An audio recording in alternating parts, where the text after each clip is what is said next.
Gossips, trending, viral content, celebrity lifestyle. Welcome to Miracle Jameson. Hey guys, welcome back to my YouTube channel. So Peller don't come out talk say he don't see the video when we say people they accusing Papa of being Gabriel and all of that. And waiting Peller talk really off me. Peller wasn't really happy with this video and said that he really had a big issue with his family members or even joining social media, and he also talked about the fact that he wasn't cool with his mom bringing her boyfriend to his wedding, and also he wasn't happy with his father bringing his own girlfriend to his wedding. Just listen. My daddy is on the bed being video. That's so that they call my daddy gay. They thought say my daddy is a gay. Maybe I see the video. They call my own daddy gay. So how you take bomb me? Shana man me bomb me. I don't first for him because I don't know why. All my family don't turn to social media. Mama papa brother, everybody won't turn to social media. I dey vex me and my family I dey vex for them like this. When we say no be small. We see Abu gone. Everybody waiting go every minute. And I'm tired. I'm tired of all this thing. I'm very tired. I told them, I change it for them. No be small. No be small. That's why they do what I tell them. Invite few people. See, these are the carry your own boyfriend. They come. I want to carry your own boyfriend. They come. My daddy carry your own girlfriend. They come. All of them don't turn my wedding to party. Way, bro.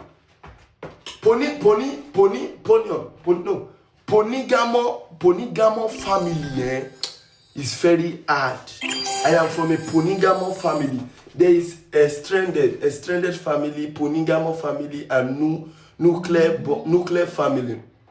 Polygamous family, a stranded family. Baby, we see the word you. What is the word you? I will knock you. Pass one more time. If I don't go, you knock you, follow you back. There is a stranded family, nuclear. I am from polygamous family. Waiting be polygamo. Polygamo. Peller no go keep person. Waiting when I think about this matter. When Peller talk say him mama carry her boyfriend come the wedding, the papa said carry a babe come the wedding, and all these things. When people just talk more, we'll talk for comment section. On to the next news. I come across one video when we say Ochacho talk say all the celebrities when you don't gift land in the past that Ingo revoke the land and gift it to other people when we say they ready to build on top those land. And he even called that Teni specifically. He said Teni never built for the land when we say in gift her as well. Just watch the video when we say Ochacho talk this matter. This Ochacho gift when he give Peller does they cause many wahala for social media. And this video that went the band and Teni back in the days go Ochacho house, go the Philip became freestyle, like they were just vibing to Ice King's freestyle and even featured Teni in a music video back then. But that's not the point. Let me play the main video for you guys. All of you that I gave land, if you don't build, in the next 6 months, I'll revoke the land, I'll give it to another celebrity. Yes. That is, you don't give me land, though. Any celebrity that don't give land, even plus Teni, if they don't cost out the build, I go give the land to another person. Hello, superstar. Let's go. Show me something. Yeah, when you drop the beat, why you try to keep it low? When you drop the beat, when I drop my Lamborghini, when you drop that beat, money, everywhere, drop that beat. When you drop the beat, when you drop the beat, you the new kid on the block. Ochacho got you, so you know. Facility on what? No go this one go loader. Yeah, strap life for life. Got now wanna attack, but the money go choke you. Watch your money go choke you. The money really go choke you. You don't they choke people already. Go. May una go build for the land though. May Ochacho no collect them. So guys, on the last news I'll be taking for today is about this movie Colors of Fire. There'll be small things. Social media don't catch fire on top of this movie. Excessive use of AI. The director of this movie, Niyi Akinmolayan, the CEO of Anthills Studios, don't come out to address this whole thing when they go about the movie. And of course, Osas Ighodaro also shared her experience working with Uzor Arukwe, who was like the male lead in this movie. Personally, this movie wasn't bad, although the AI was too much, and I feel like it was kind of downplaying the great storyline this movie had. But aside that, I feel it's still a good movie, and I would give it like a solid 7/10, at least for something refreshing in the Nollywood space. I'll play the video where Osas Ighodaro gave our experience working on this movie with Uzor Arukwe, especially those scenes when we say, you know what that they talk about when we see there are two dudes. So watch the video for yourself. I'll catch you guys towards the end. What would you say about working with Mr. Niyi? This is such a delicate project. How did his directorship, is that the word, help you bring Moremi to life? So I've always wanted to work with Mr. Niyi, director Niyi. So when I saw like how it happened was even before he reached out to me, I saw him like one of my pictures or something. Oh. And I'm like, opportunity. Wait, he just liked my picture. Like I've always wanted to work with him. He's one of the directors that I've have on my list that, okay, I would really love to work with. So when I saw him, I have a list. Okay. And so I saw that he liked one of my pictures, and then he sent me a DM. Said, can I please get your number? I want to talk to you about a project. I said, praise the Lord. Yeah. Finally. And what a project. Oh my goodness. Once he told me the premise and we had a conversation, and I had reservations in the very beginning. Okay. You know, when director Niyi gave me the script, I'm like, for obvious reasons. Are we really going to do all of this that you have in the script? And then I'm like, but this is what you pray for. This is the kind of work and the kind of material that is just that makes you salivate. And I'm like, you know what, Osas, just let go and do what an actor is supposed to do, which is supposed to serve the character. No judgment to the character. And that is what you saw. Working with Uzor Arukwe. Amazing. Okay. Like Uzor, everybody loves Uzor. But, you know, I've worked with him a few times years ago. Okay. And then, you know, reuniting to do this project. He's so professional. He's so amazing. He's so talented. And, you know, you've seen the film. Yes. Doing those kind of scenes is not for everybody, oh. And me, self, I will not be doing that with everybody, oh. So don't be calling me saying, oh, Zaz, can you do this film? No. It takes people like Uzor and select few. I would say very select. When I read the script and I said, director, who is my partner? Who's playing this part? He said, Uzor. I'm like, let's do it. Okay. He's so professional, so awesome, so easy to work with. And I'm grateful to him because there were some parts of the film where I was a bit nervous. I was how is this? How? Like, you know, but he helped guide me through it. You know, that's what co-actors do for one another. You trust one another and you make the scene work. And so, Uzor, kudos to you, my darling. Awesome. Having to see her, you know, dance like that and move like that, the way she evaded his strikes, you know, the dexterity at which she moved, it just blew him away. And she was certainly not a beast. She was a very beautiful woman. So I think plans changed in his head. As opposed to killing her first, he wanted to kill her first. She's dancing. Osas, yes, sir. And then when you see the camera about here, sure you understand. That's where you do that reaction. Okay, I have my ring light and my microphone set up now. Wow, what a weekend! It's amazing. It's we've been doing this for a while now, but we've never gotten this amount of response on a release.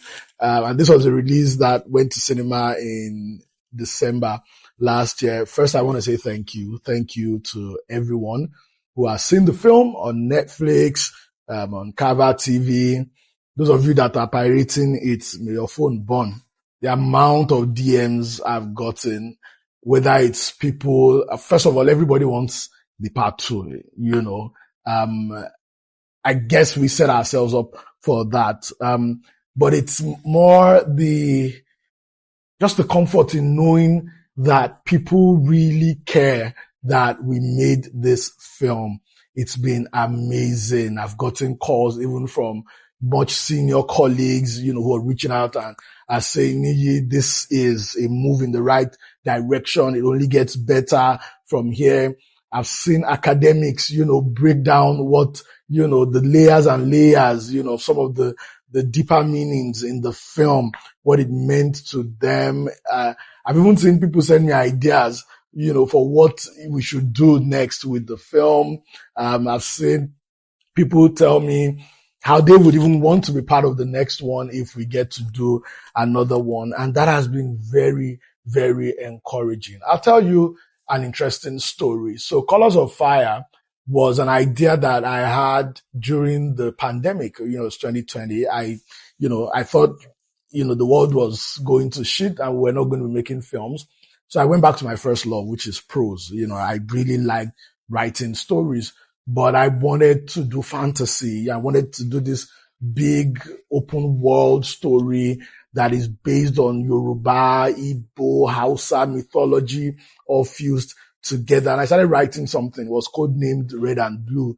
Then, and I was just penning all the ideas. I was creating the worlds in my head. I thought about what trade systems could look like, how the interaction with white people would look like, how magic could be infused. I came up with this idea that Adire patterns can be some form of language or some form of codex, and I was really enjoying myself with it. And then, the pandemic disappeared and we all got back to work. So I just put it aside.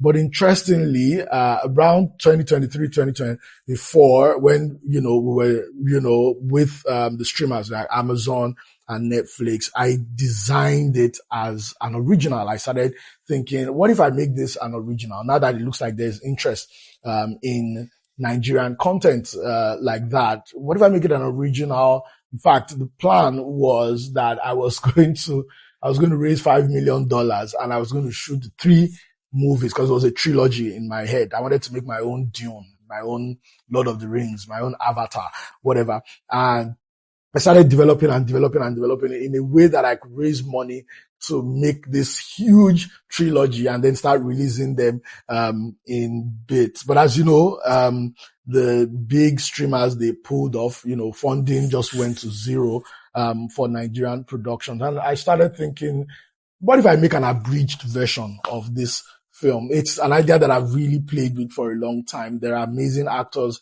out there, maybe I can push everyone, the actors, the costume people, the production design, let's just, see how this happened. And that's how we made Colors of Fire. And, when we made the film, we did have honest conversations with ourselves as to what exactly this film is and what it's supposed to do.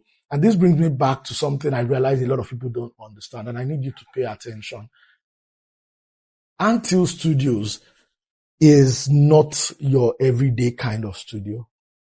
We will always go boldly where a lot of people are scared to go. We will always do things that push the industry forward. In fact, I will say confidently that since 2010, there hasn't been a major wave in Nollywood that hasn't had some involvement with Anthills Studios, whether it's films I've directed, whether it's films that I have produced, or, executive produced, or films that Anthills has been part of the post-production. I mean, look at all these films that are showing, up there. We're not ordinary people, and we don't do ordinary things. If you're looking for the regular mundane stuff, it's not Anthills. What has happened is the moment you begin to push to do things no one wants to do, things begin to happen.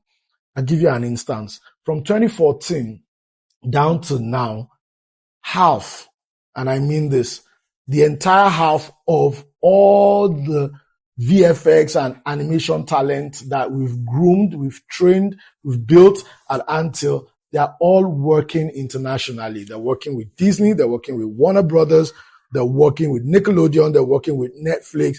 A lot of them are out of the country. Do you know what their first work was? These films that we made at Anthills. These films that we, with our limited budget and our limited understanding, the fact that we were willing to try something no one has ever done before, those were the things that gave them the opportunity. When some of them came to Anthills, they couldn't even use the computer and it transformed their life. I'll give you a second example. Our biggest loss as, a studio was a film we made called Mikolo. Mikolo was a film I've always dreamt about. It's about two kids who discovered this magical creature and they need to send it back home. We spent about 130M on that film. It made maybe 20M in cinema. So it practically meant, I as a producer got zero. Look at what that film has done to the two leads. Look at Finn. He's one of the biggest, young actors out there. Look at Pamilerin. Pamilerin is in Children of Blood and Bone. Do you know their first feature films? Mikolo. That's where they got the opportunity to expand their skill at that level. And look at the projects they're working on. So when you take bold steps like this, things happen for everyone. Look at the people that have worked with us on these projects, our cinematographers, our sound people, our music people. They are the top of the top 1% of the top 1% in Nollywood. And these are Nigerians. If you're a young filmmaker or you're somebody looking to get into Nollywood, I need to let you in on a secret. There are only two ways to get into Nollywood and be successful. The first is that you have a lot of money, bastard money. If you wave enough money, a lot of people will dance, and you can get there quickly. Now we know that that's not what's going to happen to a lot of people. The second one is to be bold and fearless. You have to stand out. You have to keep thinking about stuff that you're going to do that you will stand out. You can't be doing the same thing everyone is doing. Do you know why? Because the establishment, the people that are established, they need things to remain that same way. And if you do the same thing that they do, you can't even compete. You can't get their attention. So it doesn't matter whether you're doing it for cinema, whether you're doing it for YouTube, you need to stand out. That is how things get done. When you look at a film like Colors of Fire, a lot of heart was poured into that film, but it was also done by Nigerians, people like you. When you look at some of the scenes like in the palace and all of that, some of the scenes people have called AI, a lot of it were done with real people and with visual effects that is based off what we shot there. A lot of the work is in removing lights, removing boom mic, cleaning up, expanding the space. Look at the young people that were doing it. These are the things that excite me as a filmmaker. Go ahead and be part of things that push an industry forward. And it's a general discussion, even for Nigeria. If we're not ready for change, the change is never going to happen. No one is going to hand over anything for us just because we think we deserve it. We will need to do bigger, bolder stuff. And I like that people have compared it only with the big stuff. People, when they make the examples, even those that don't like the film, they say, can't you look at Black Panther?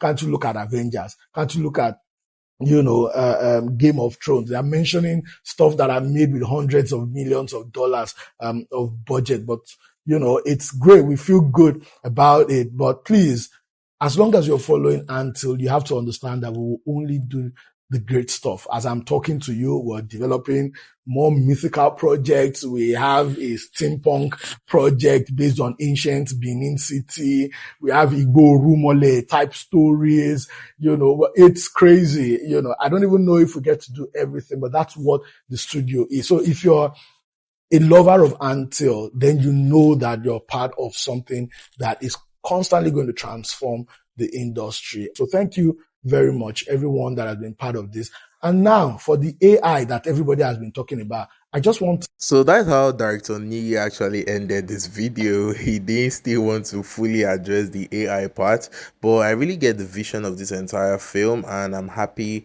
for how they took that risk. It's really worth it seeing this kind of story. I just hope they improve from here going forward. Can't wait for the part 2. It's been your boy Marco Jameson. I'll catch you guys on the next one. Bye for now.